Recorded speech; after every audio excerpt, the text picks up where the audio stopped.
Olá, boa noite para você, meu irmão, boa noite para você, minha irmã. Hoje iniciamos de forma definitiva, vamos dizer assim, essa leitura da liturgia da igreja de hoje, né?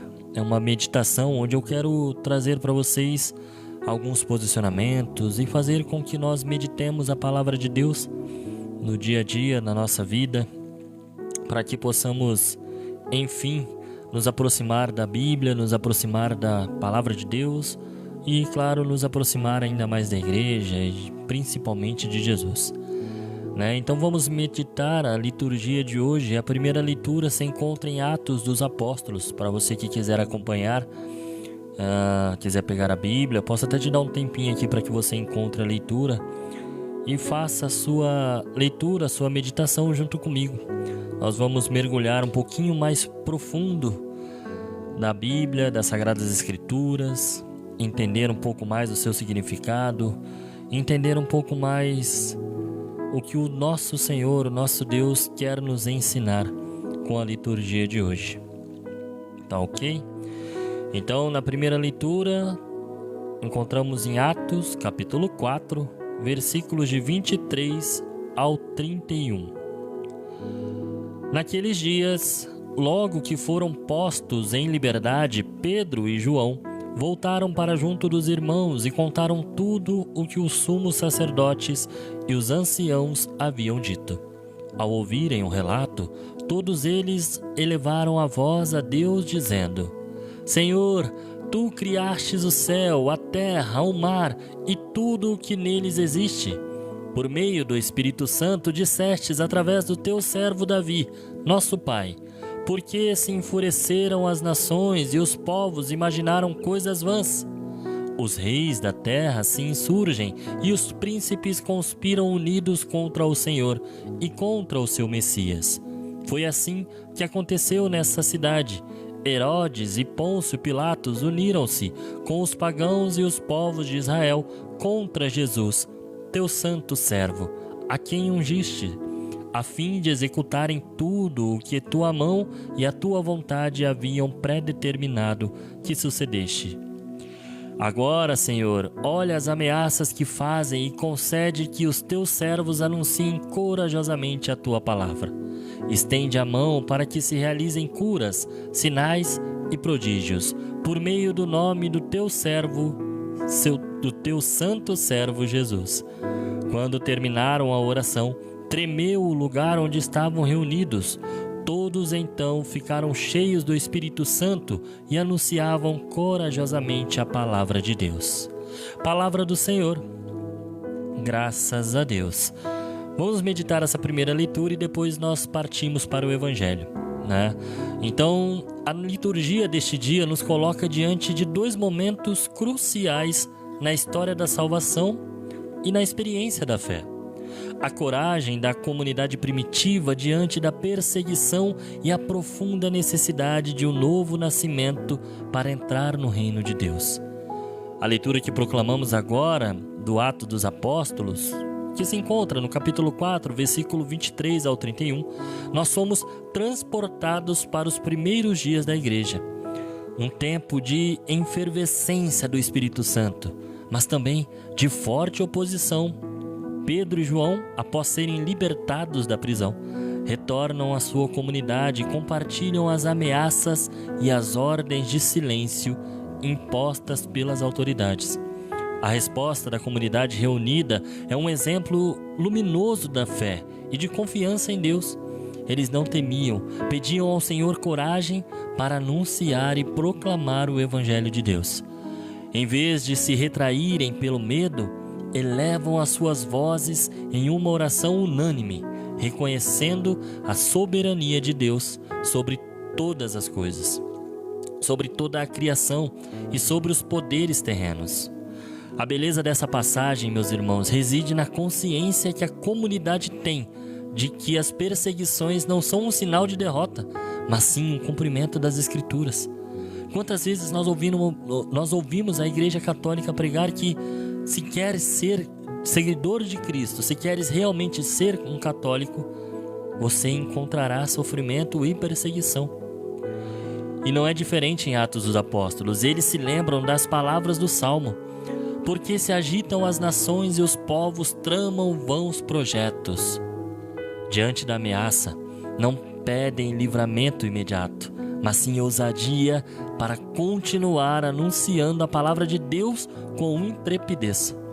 E a resposta divina é imediata e poderosa.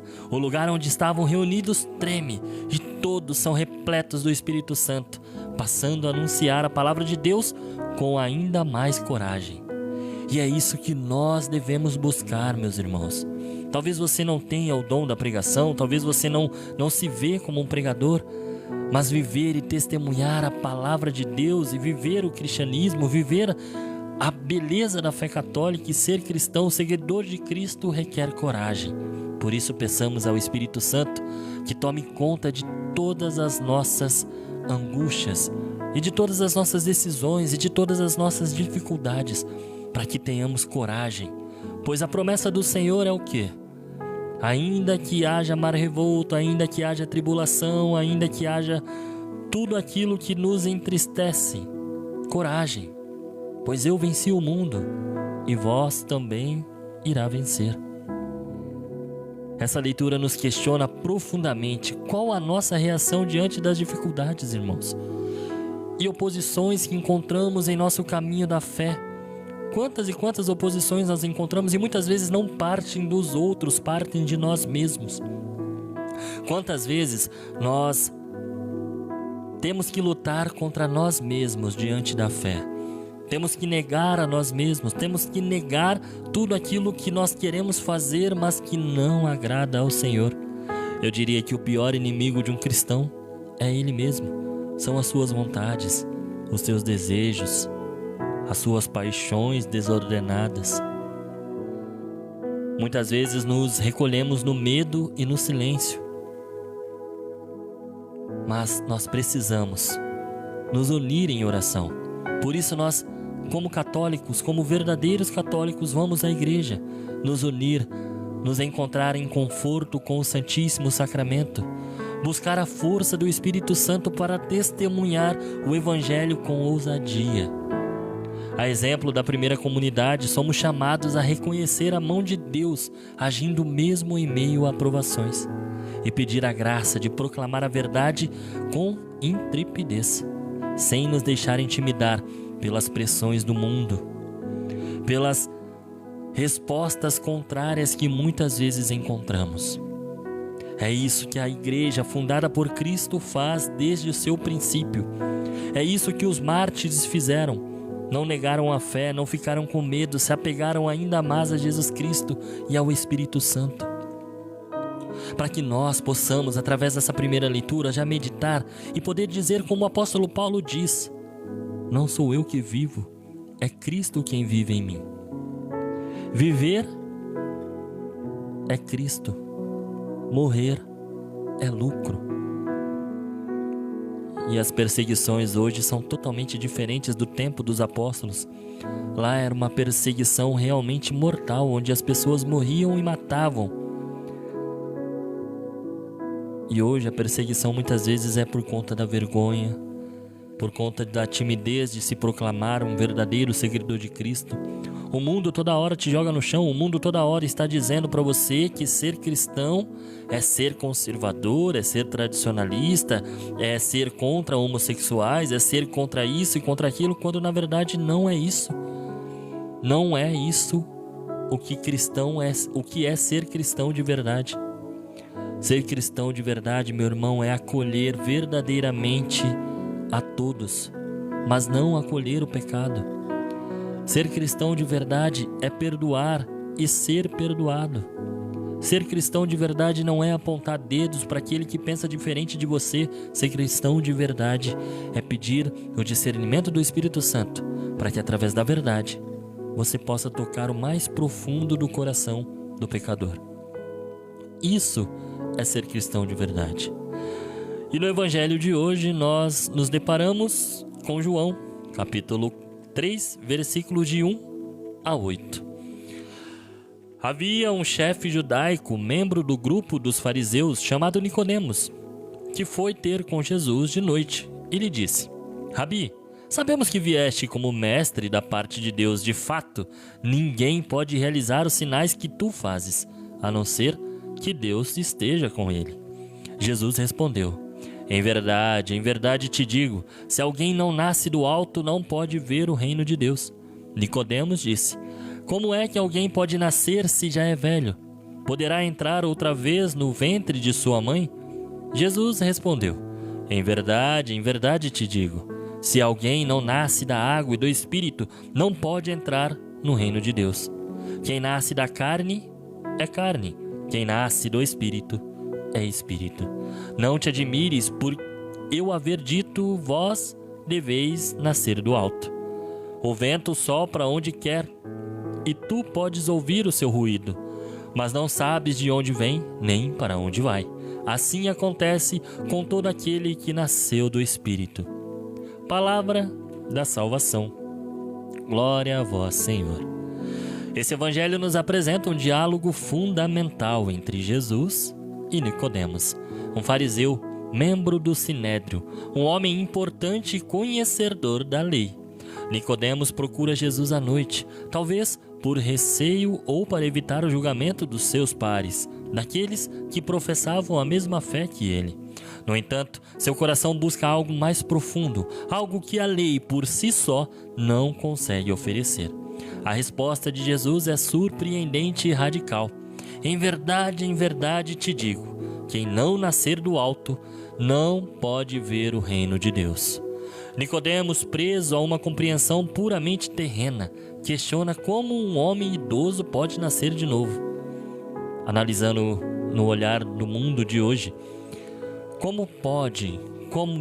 tenta pensar comigo agora, meu irmão e minha irmã, como pode pessoas lerem as Sagradas Escrituras e não entenderem que é um livro verdadeiramente espiritual? É um livro útil para nos edificar e ensinar, sim, mas ele é muito mais profundo do que uma leitura superficial que muitos e muitos irmãos fazem, tanto católicos quanto protestantes.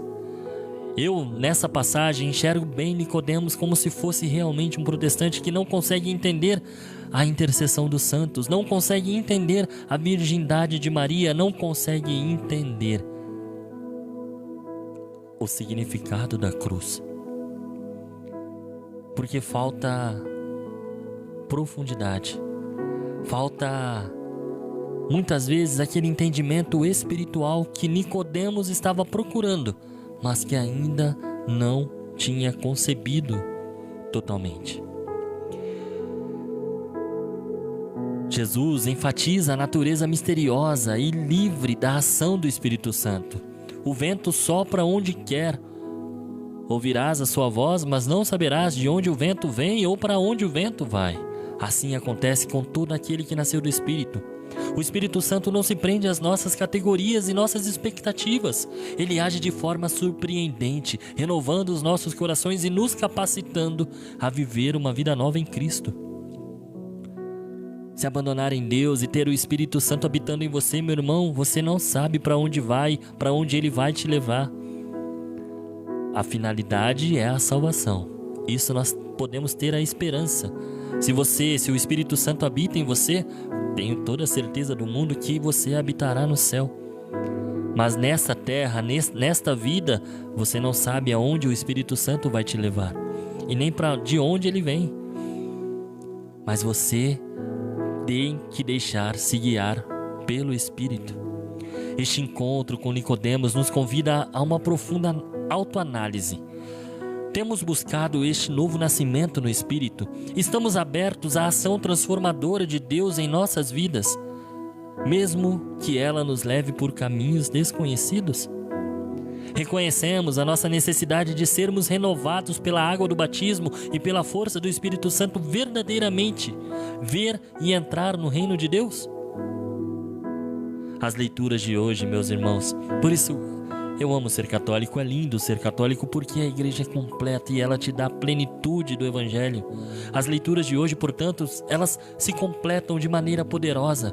A ousadia apostólica da primeira comunidade nasce da experiência do encontro com o ressuscitado e da efusão do Espírito Santo. E este momento Esse mesmo Espírito é aquele que nos convida a um novo nascimento, a uma transformação profunda de nossa mentalidade, de nosso coração, para que possamos testemunhar com coragem a boa nova do Evangelho em um mundo que muitas vezes se mostra hostil à nossa fé. O que tem te prendido às coisas terrenas, meu irmão? O que tem tirado a sua paz? O que é que você tem feito hoje que só tem atraído para você guerra e destruição? Pensa, faz uma autoanálise hoje na sua vida. Será que você está sendo guiado pelo Espírito Santo verdadeiro? Será que brigar com seu irmão por conta de ideias e relacionamentos diferentes, isso provém do Espírito Santo? Será que se afastar de familiares, de pessoas e fechar a mão, fechar o coração para a comunhão entre os irmãos, isso provém do Espírito Santo? É uma pergunta que você tem que se fazer. Não sou eu que vai apontar o dedo para você, porque eu não tenho esse direito. Mas é você que tem que olhar para dentro de si. É colocar Jesus dentro da sua vida, dentro do seu coração, e ver o que agrada verdadeiramente a Ele e o que não agrada. Que a graça do Espírito Santo te impulsione da mesma forma que impulsionou os discípulos e que nos é oferecido no batismo. Que essa graça nos fortaleça em nossa jornada de fé, tornando-nos testemunhas corajosas do amor de Deus em todos os âmbitos da nossa vida. Que você possa, através dessa coragem, de se abrir ao verdadeiro Espírito de Deus, de se abrir à verdadeira liturgia da sua vida, que é seguir a Jesus, obedecer os seus mandamentos e adorá-lo acima de todas as coisas, que você possa, através dessa transformação, ter a coragem, igualzinha a Pedro e João, igualzinha a Paulo, igualzinha a Nossa Senhora. Os apóstolos nos trouxeram os ensinamentos de Jesus, mas Maria nos trouxe o amor.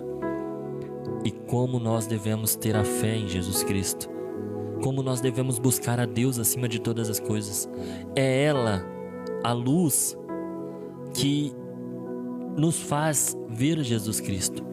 Aqueles que negam que Maria é a mãe do Senhor e que Maria não é ninguém especial, estão completamente enganados. Nós não adoramos Maria, todo mundo está cansado de dizer isso. No mundo hoje totalmente conectado pela internet, então você consegue saber que católico não adora Maria, mas a fé de Maria, o que essa mulher passou, o que ela fez por Cristo e por amor a Deus principalmente, é o nosso espelho, é onde nós temos olhar, é onde nós temos que mirar.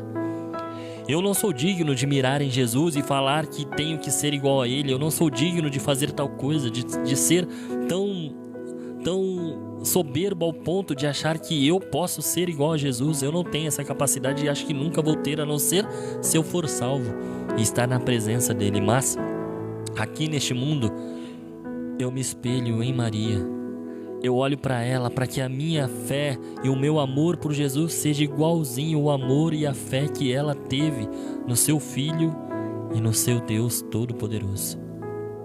Que a paz de nosso Senhor Jesus Cristo reine em sua família, no seu coração, na sua vida. E que essa humilde pregação, essa humilde homilia que vou procurar fazer todo santo dia para a gente nos conectar a Jesus e termos um pouco mais de entendimento sobre esse Evangelho, toque profundamente o seu coração, meu irmão. Eu não estou aqui atrás de seguidor, eu não estou aqui para te convencer a doar dinheiro para alguém, não é isso que eu quero simplesmente que você entenda profundamente o que é viver o Evangelho de Cristo dentro da sua igreja, da igreja que Ele fundou e que Ele nos deixou. É isso que eu mais desejo na minha vida, que você tenha comunhão, assim como João diz na sua primeira carta.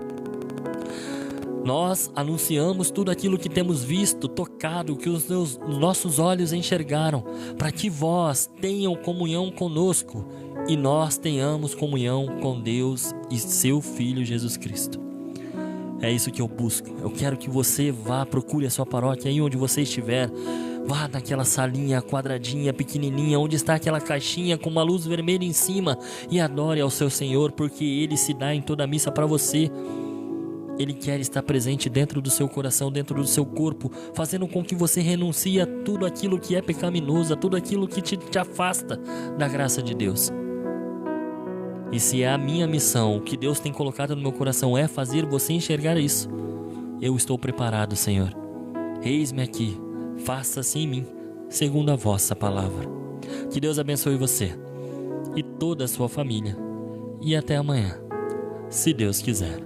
Senhor, estivemos aqui reunidos por amor ao seu santíssimo e sacratíssimo Filho Jesus Cristo. Em nome do Pai, do Filho, do Espírito Santo. Amém.